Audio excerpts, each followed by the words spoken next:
Stadiums are expensive. However expensive as it was for us to build this stadium, if I tried to build it again from scratch today, it'd be even more expensive. It's not getting any less expensive or complicated to get these projects done.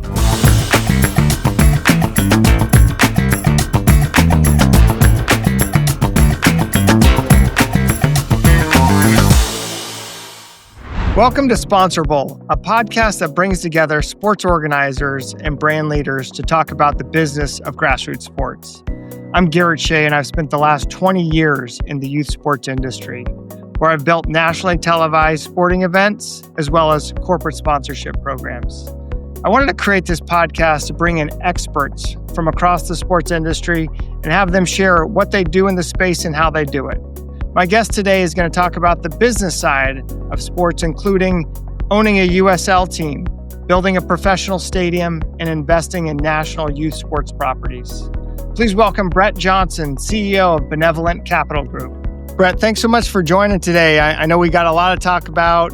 We're talking all things sports business. And as an entrepreneur, as somebody who is investing in the space, I'm really excited to hear kind of what you're seeing in the space. Maybe what prompted you to make the investments that you've made, and where do you think the world of, and I'll kind of frame it as grassroots sports is headed? Yeah, well, first of all, Garrett, thank you. It's a real honor to be on your show. Appreciate the time and looking forward to it. I come at it, this is my second decade in sports as an asset class, as a business. I come at it from an entrepreneurial approach.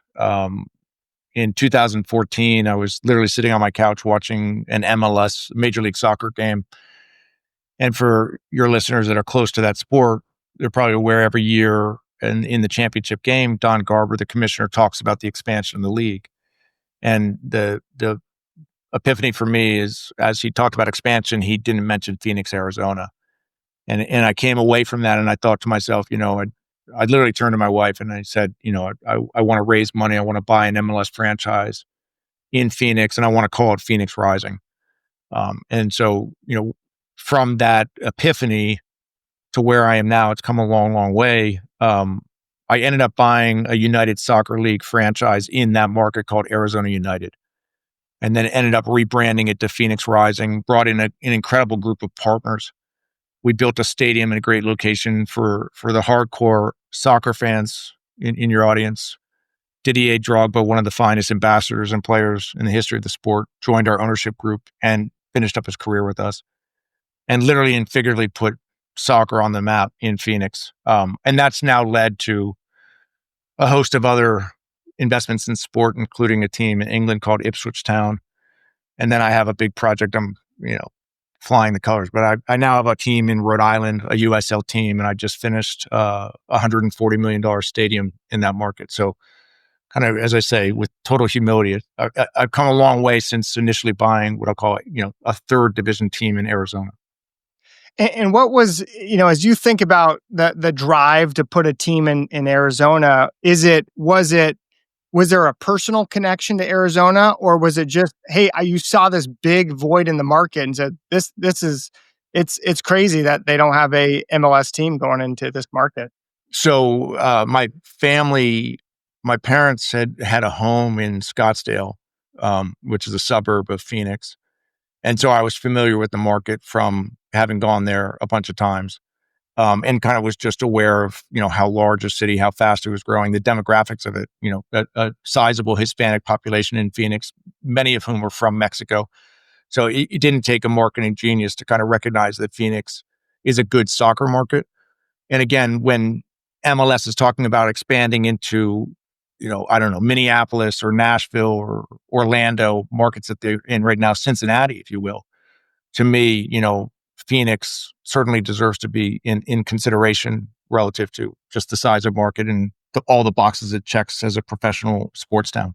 Sure. And I look at what you've done to build up your corporate support there. I mean, you have one of the most impressive portfolios of sponsors I've seen, in kind of the lower tier of professional sports. And I got to believe, and I'd love your insight. Like, what do you think as an MLS, as national MLS, organization, what do they look for when they are scouting different markets? Like, is it like, why not Phoenix? Yeah, I think the only reason why it's not to date is the heat is a challenge.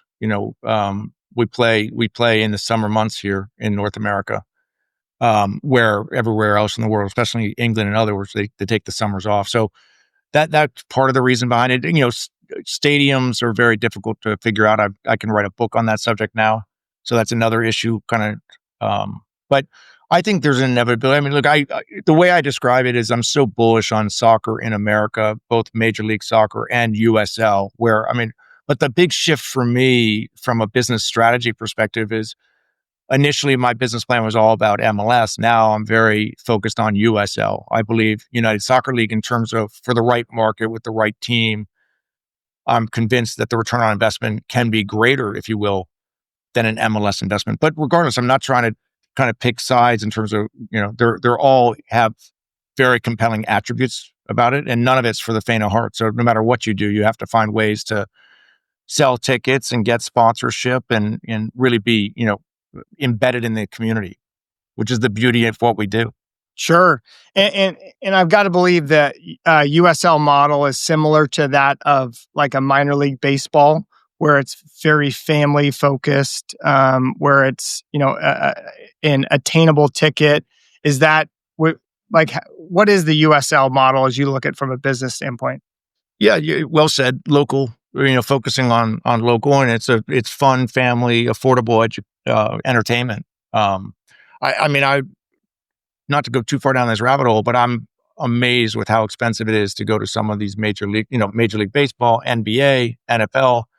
I mean, I live in Los Angeles, which is an expensive market to begin with, but I sometimes I get sticker shock when I see how much it would cost to take a family of four plus parking and food to some of those. So I believe in what I call sort of local sports and entertainment. I like the USL model where I can go into a market like Rhode Island, which was underserved and has an incredibly diverse, passionate fan base, demographics. And the Rhode Island arc came because in a prior life, I went to school there.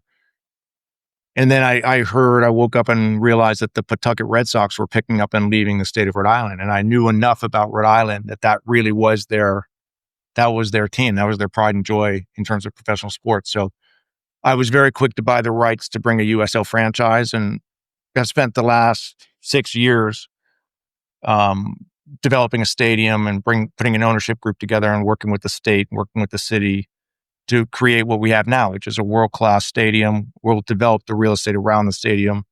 We've got a very successful USL franchise. We're going to sell. We got a game on 2 days from now against Hartford. We'll be on CBS, sold out game. I mean, a beautiful state-of-the-art stadium. So it's an exciting time for me to see how far it's all come, and wherever it is today, I'm really bullish in terms of where I think it'll be 10 years from now. And I'm talking writ large, not my platform. I'm talking about all of it. Sure, sure. And let's talk about the TV side for you. Is that, with CBS on board, is that more of a local TV deal, or is CBS national for USL? No, that's national. That broadcast is national. So yeah, so tune in 4 p.m. Eastern time on Saturday. So that's great. But a lot of the games are broadcast through streaming platform. ESPN Plus is the primary partner, but a handful of games, especially prominent games when you got Rhode Island versus Hartford. That's a good derby between those two clubs. Good opportunity to showcase our stadium. And the quality of soccer is really, it's come so far in the United States, in particular with USL over the last 10 years. I'm really impressed with the quality and caliber of all the teams that are competing in the USL. And for that matter, MLS. The stakes go up every single year in terms of quality. And where like for Phoenix or Rhode Island, where are your players coming from? A fair bit are domestic. You have 8 foreign spots. So on a 25, player roster, you can do the math. But I believe USL's superpower is, and area that I'm very focused on, is to give better quality minutes to young players, and really look to develop them during their time at Rhode Island, and look in the most positive sense to monetize their ability to go play overseas, go play, God willing, one day, over in England or Spain for that matter, or Portugal. So increasingly you're seeing USL clubs that are selling the rights to their players to deep-pocketed foreign clubs. And I think to use a baseball analogy, I think we're very much in the early innings of that. Huh. And how about like is part of the opportunity as do collegiate soccer players, is that typically the path they go from high school / club, right, to college and then to USL, or are you getting athletes that are skipping their college days? Both. If I look at our roster in Rhode Island, we for sure have, probably half very much came through, the NCAA ranks, and we're very prominent collegiate players. And then others, have been plying their trade at a younger age, have decided to go professional earlier. I think the benefit of USL, again, is increasingly young players are choosing to play at USL because I think it opens up potentially the entire world in terms of where they can go next, where MLS is a fairly captive system. If you sign a contract at a young age for an MLS club, and there are plenty of examples of players who are kind of cap tied to MLS. And which is nothing wrong with that if that's your aspirations. But if you're interested in, being the next Christian Pulisic, you might be looking to use USL as a stepping stone to go to Europe versus MLS being a pathway to that destination. And so, it's fascinating for me to kind of think about, was it 6 years ago you made the decision, hey, I'm going to buy this franchise within Rhode Island for the USL, and is that accurate? About 6 years ago, that decision was made, and Yep. then you start, and so like talk us through, what that kind of, I mean, it's certainly, I'm sure, a great moment for your career to get here as your team is entering, a nationally televised game, something that, 6 years ago, there was no such team, no stadium, no environment, for soccer at this level in Rhode Island. I mean, maybe talk us through kind of what that 6-year journey looked like. Certainly spending as much time as you can on the business side and strategy and kind of, I mean, just building a team of executives and the culture, et cetera. Yeah, I know. As I like to say, with complete humility, I'm very proud of what we've been able to do. It's certainly not for the faint of heart. In the last 6 years, as everyone is well aware, we've had a global pandemic. We had a war in Ukraine that then set off a banking crisis, sort of increased interest rates. I mean, there have been a whole host of challenges on a bunch of fronts. And part of the corollary to that is that the cost on the stadium went up considerably. And I think, to the collective credit of all the stakeholders are involved, myself and all the other investors in the project, we, to our credit, we stayed with it. We didn't sort of allow anything to derail it. And there were plenty of times where it could have been derailed. And then the state of Rhode Island has been incredibly supportive. The city of Pawtucket, Rhode Island, we have great relationships. And, these assets are public-private partnerships at the end of the day. A stadium is a public asset. This stadium is Rhode Island's asset. It is putting literally and figuratively Rhode Island, Southern New England on the map from a sporting perspective. Major League Rugby was there for their championship last month. As I said, we got CBS televising our game on Saturday. Women's professional rugby's been through. We had a friendly between, it was Puerto Rico. I wasn't at the game, so I apologize for not being able to call off the top of my head, but it was, two Caribbean nations that were playing in our stadium recently in a friendly. So, and we've only been open for 2 months, but it's at the end of the day, it was $130 million stadium. For an expansion team in the smallest state in the union for a second division professional soccer league, there are a lot of firsts there that we've checked the boxes on. But I believe strongly in the opportunity to partner up with leagues like USL to bring this platform into underserved markets. And that's one of the things I'm very excited about. And talk about the business of this is, I like rectangular sports as an asset class. This stadium, the ability for us to program all these rectangular sports, we're going to have partnerships with a lot of the colleges in Rhode Island where they're going to host games. We'll have lacrosse. I've already mentioned rugby, American football, flag football, concerts, et cetera. So increasingly, I'm kind of, as I said, I'm kind of bullish on the model, but Stadiums are expensive. However expensive as it was for us to build this stadium, if I tried to build it again from scratch today, it'd be even more expensive. It's not getting any less expensive or complicated to get these projects done. Hmm. So, what's the entity that owns the stadium? Is that the city within Rhode Island? No, my ownership group. So, Okay, yeah, so our investors, you needed to invest both in the team and the stadium. And so, we've got kind of an operating co and then a property co, which is the stadium, and then team co, which is obviously the professional got it. team. And so, But but you needed to align the interests across the assets. In other words, if we decide, because it just makes sense, and that's where it should be, that revenue should be booked at the stadium level. I don't want someone in one entity saying, wait a second, I'm not, it had to be kind of pari passu, and everyone had to have, interests had to be aligned, which they are. That's great. That's great. And so you or your ownership group really controls what gets booked in the stadium at the end of the day, and the partners or advertisers within the stadium as well. Yeah, and I've been very pleased. We have a great naming rights partnership with a bank in Rhode Island, Centerville Bank, which is just a phenomenal relationship. And what's fun is working with stakeholders that really see the value of a venue like that, the value of a team like Rhode Island. And again, on Saturday on a national broadcast on CBS, the kind of coverage that we're getting, the amount of attention to a state like Rhode Island, that prior to this stadium existing, prior to this team existing, the reality was there was a void there. I try to think for yourself when the last time you were watching a sport, outdoor sport televised in the state of Rhode Island. I don't know if you'd be able to answer definitively ever. No, that's a great that's a great call out. And I also struggle to think of another group that is vertically integrated like yours. Like that, I don't think that's.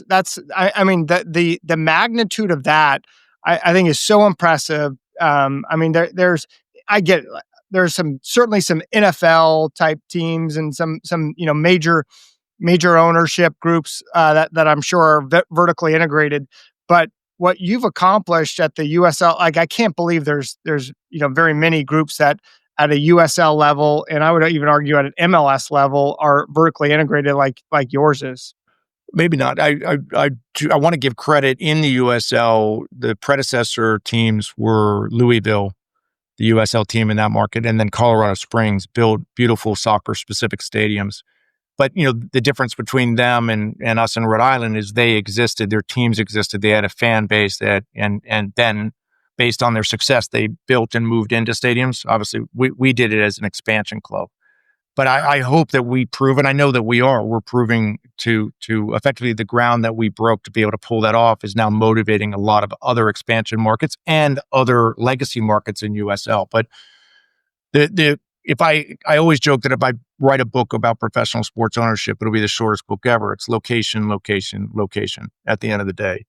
The only league that I think can bend the laws of sort of location gravity or bad location gravity would be NFL. Otherwise, you've seen countless examples of teams that struggle in bad locations with bad stadium deals. So the stadium that we have in Rhode Island is right off the highway, very accessible. Every car that drives in or out of Rhode Island sees the stadium, which is important. McCoy Stadium, which is where the Paw Sox played, the Pawtucket Red Sox played, they built that stadium 80 years ago. When they built I-95, the stadium was buried off the highway. Unless you were lost, you wouldn't know where it was. And, that was one of many reasons in terms of what I'll call the demise of that franchise.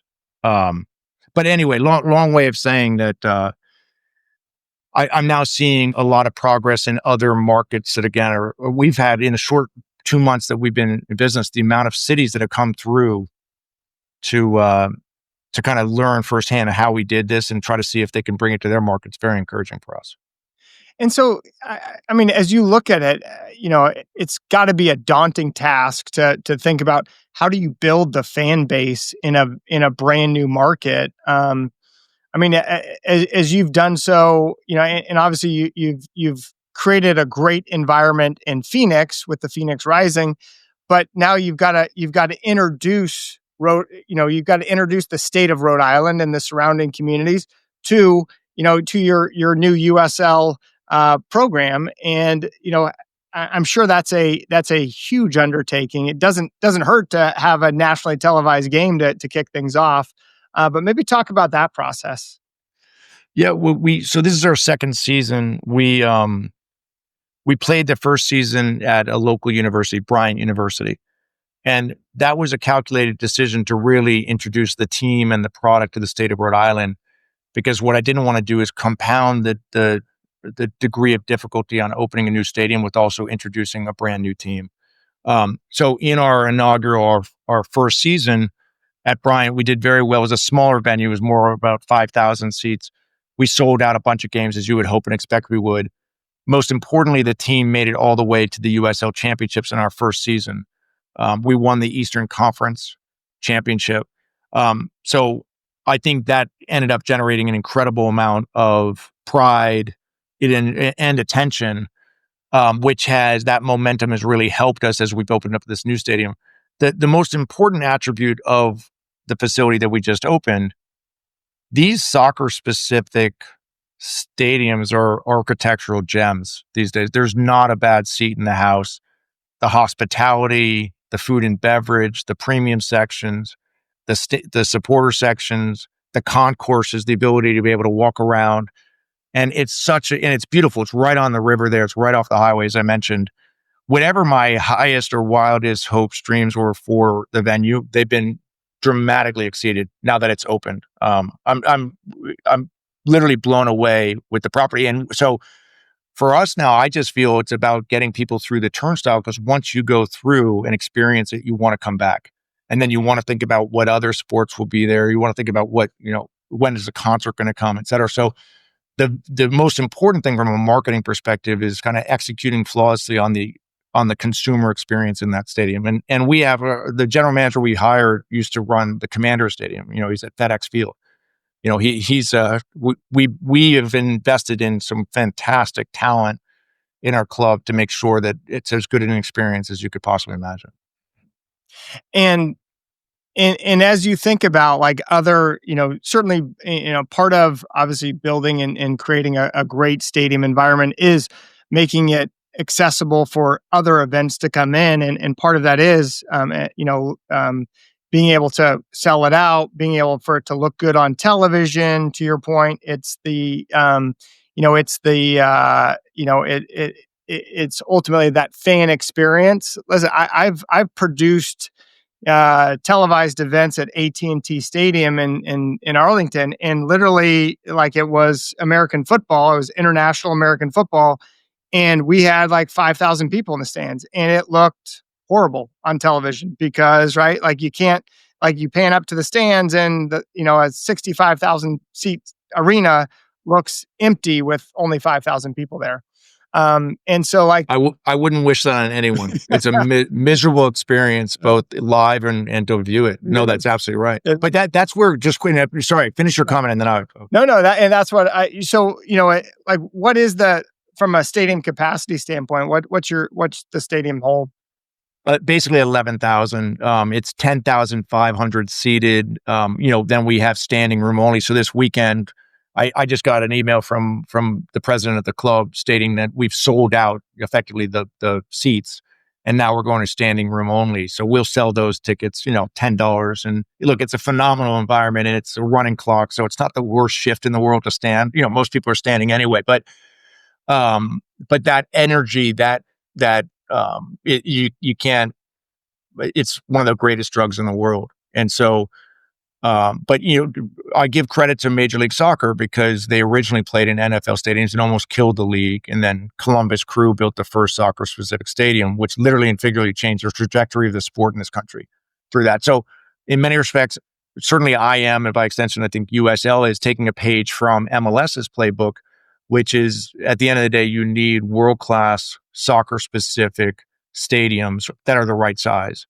And when you get that, then there's nothing quite like it. I mean, I've had people coming through, and the reviews that we've had on our stadium, again, in 2 short months that it's been opened, is from an experience perspective, people equate it to like going to Fenway, if you will, and what that means as a baseball fan. And so it's just a great time in this country to be going through great venues that were designed, with the fan in mind.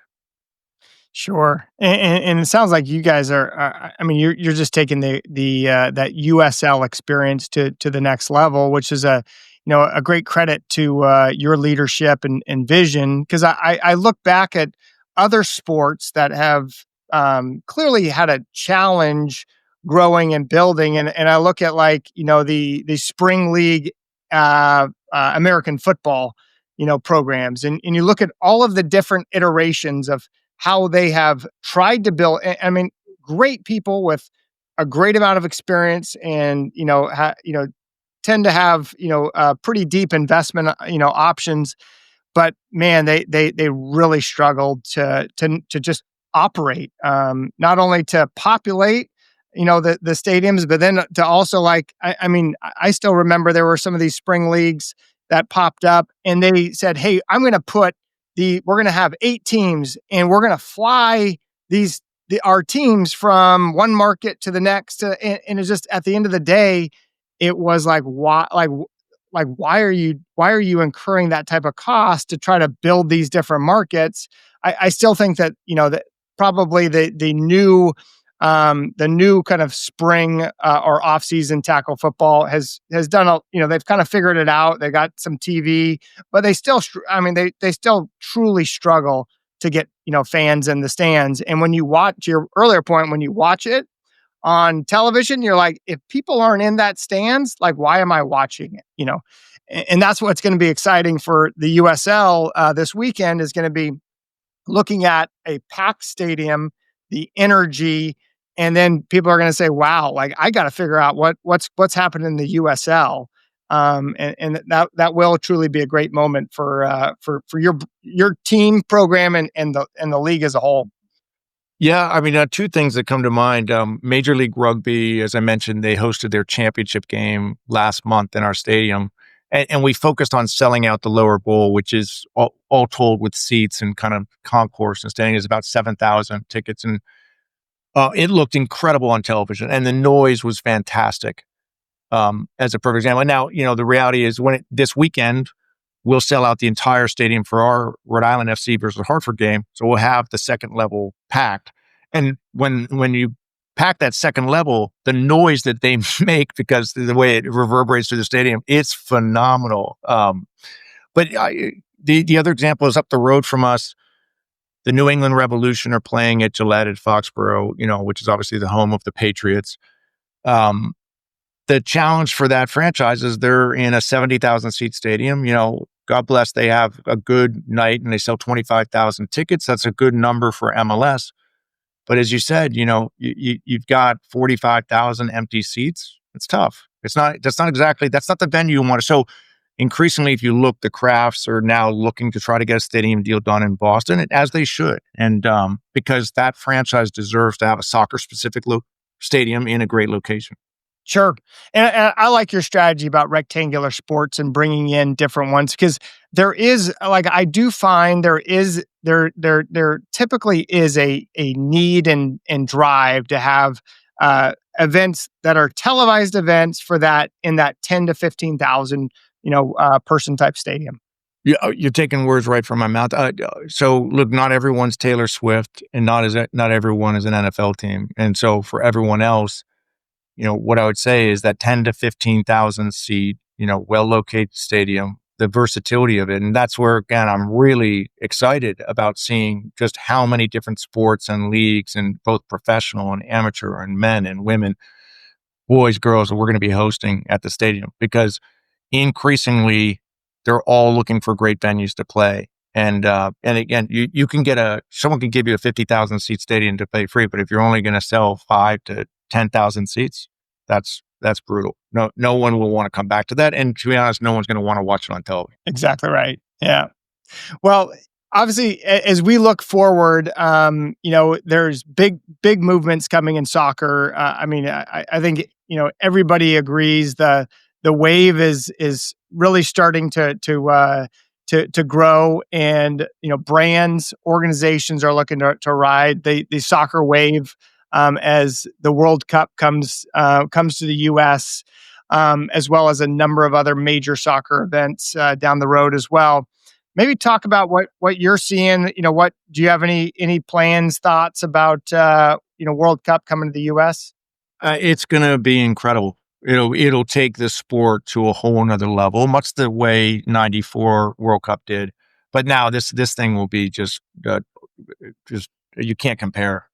Especially because it's now with Canada and Mexico, you have 48 teams. And I think America, we've got so many strengths and assets, but increasingly the strength of our demographics, the amount of young kids that we have that are playing sports. And so you're also going to have a lot of them who are playing multiple sports, including soccer, are probably going to start to say, you know what, I want to be like that guy. And there's a lot more pathways for Americans to ply their trade in this space than there was, in '94. MLS didn't even exist at that point. I think back to a conversation I had with some NFL executives. I've done a lot of work with the NFL and some of their different teams. And I remember the conversation was, hey, what is really the trigger that drives and grows participation in the U.S. when it comes to youth tackle football? And they said, well, tell me who won the Super Bowl last year. I think it was when the Giants won it. So it was like, in the New York greater area, that's where the most kids are going to start to play tackle football, because that's who's directly inspired and impacted by the Super Bowl run. And I almost would look at what's going to happen in the U.S. being it's actually going to take over the entire United States. Soccer is going to be the coolest, greatest sport for the next year and a half. And we're going to see such a rise in participation and just the excitement and energy that's going to come in.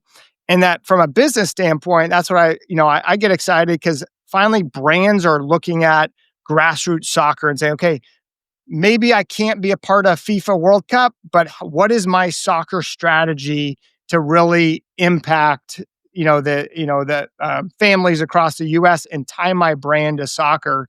And so I hopefully see the significant investment from corporate America into things like grassroots soccer.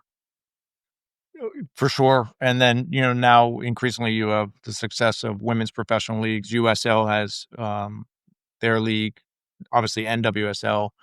Some of the trajectory and valuations on that front has been fantastic. So again, it used to be if you were an aspiring, women's soccer player, you kind of dream of making the national team and, competing in the Olympics or World Cup. Now, you have a very clear pathway of ways to make a living out of it. And so to your point, from a business perspective, sponsors, the opportunities on the youth side, the opportunity on the professional side, on the men's side, women's side, the whole gamut. So it's an exciting, I treat the whole space with complete reverence. I love what I get to do and who I get to do it with. But, at the end of the day, it is a business, and you are, constantly trying to figure out, how to put your right foot after the left and monetize these assets. It's not, none of this stuff's for the faint of heart, because, it effectively eats 365 days a year. So no off days. Yeah. And as an entrepreneur, you're obviously in the USL space, stadium teams.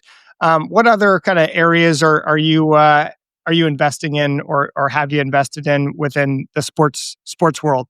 Yeah, so I was honored to kind of help lead the acquisition of Ipswich Town, which at the time we acquired it in 2021 was a League One team in England. So that's the third level in the pyramid, Premier League, Championship, League One. And we've had an incredible run, back-to-back promotions to get to the Premier League. No shame relative to this reality, but we're relegated now back down to Championship.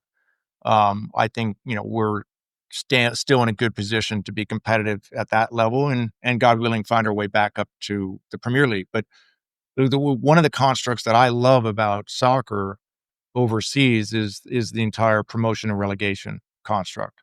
There's no game that doesn't matter.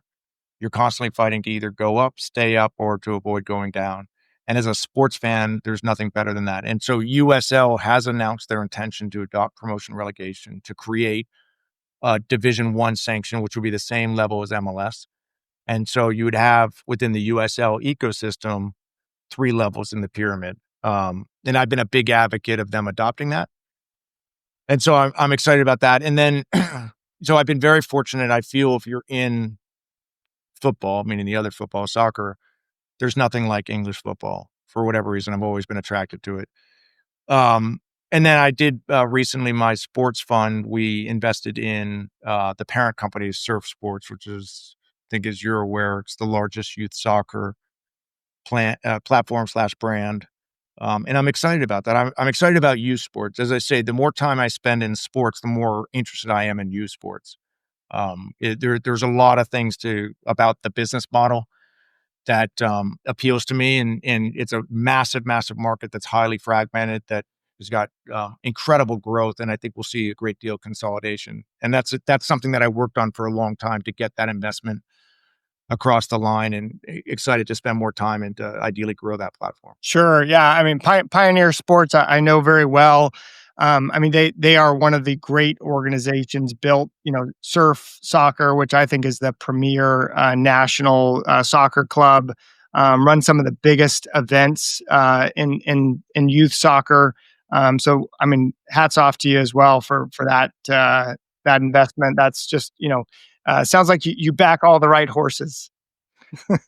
I will appreciate, again, I worked on that one for about 6 years as well. I reached out to the president of Surf 6 years ago and started a relationship. And and again, I think for your listeners, those that are interested in the business of sport, interested in potentially, maybe emulating some of what I've done in terms of taking an entrepreneurial approach to it, that's the beauty of the space. I think there are countless ways to get involved with the space.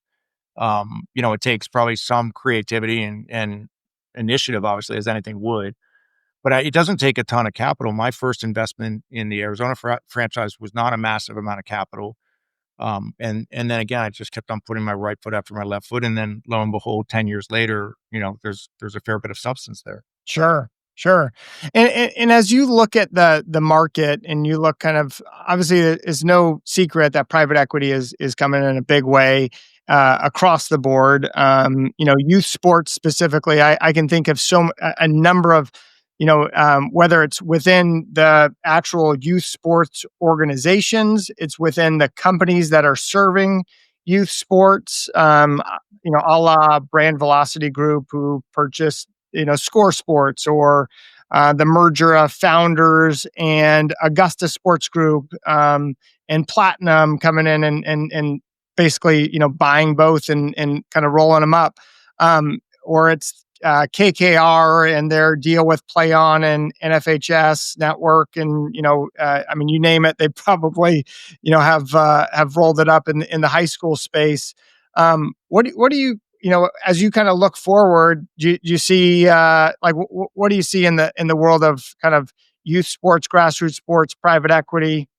Yeah, again, this being now my second decade in this space, the transition or now evolution of sports as an asset class, both from an institutional perspective and what I'd say is a high net worth investor perspective, has been massive. In other words, you're seeing almost everyone making a decision to have some form of allocation into the space.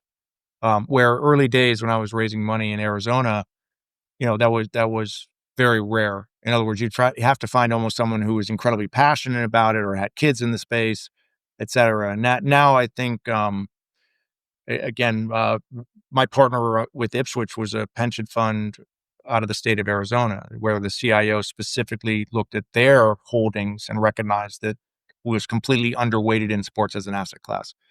And I would say, thinking he was prescient in that trend line, and now it's become very, very common.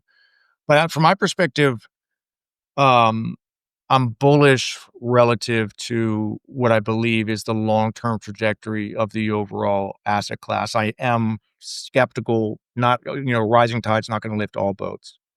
And that's again where I'm like positively obsessed with what I consider to be finding ways to be sustainable when it comes to sports investing.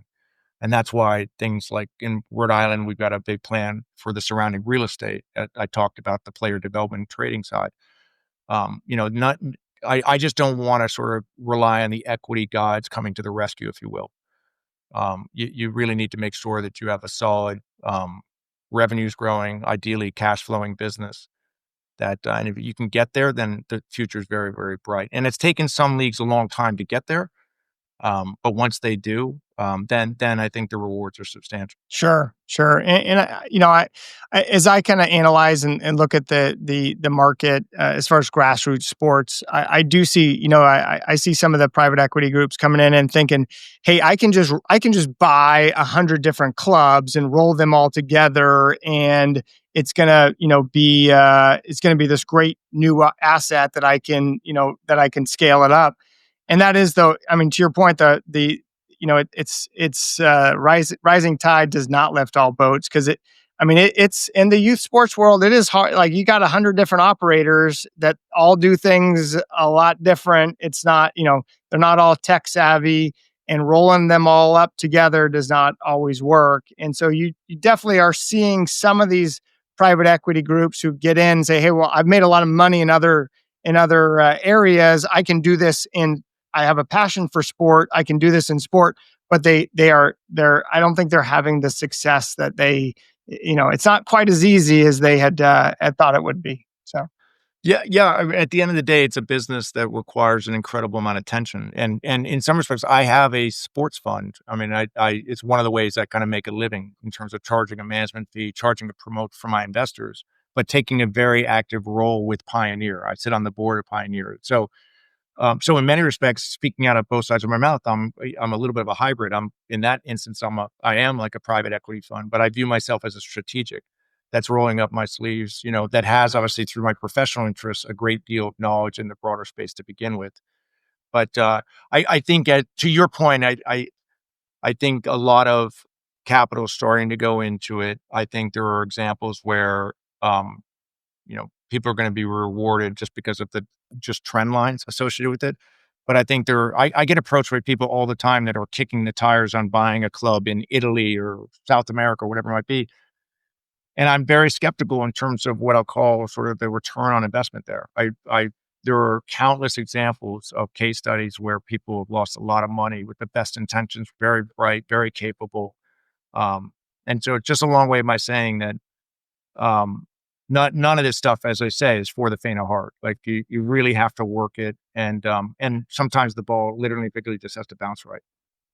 well, Brett, for those of that are listening that would like to get in touch with you, what's the best way for them to follow or reach out to you? LinkedIn. I'm kind of blissfully off all social media, which has certainly been a healthier state. Early days, I was on Twitter, and that was probably the best decision, getting off of that. But or X, it's called now. I was off it so long ago; it was called Twitter then. But anyway, LinkedIn's a pretty good way. And then, obviously, I've got everything falls under my family office, which goes under the umbrella Benevolent Capital. Well, Brett, it's truly been a pleasure. It's been amazing to kind of talk with you, learn all of the things that you've been able to accomplish.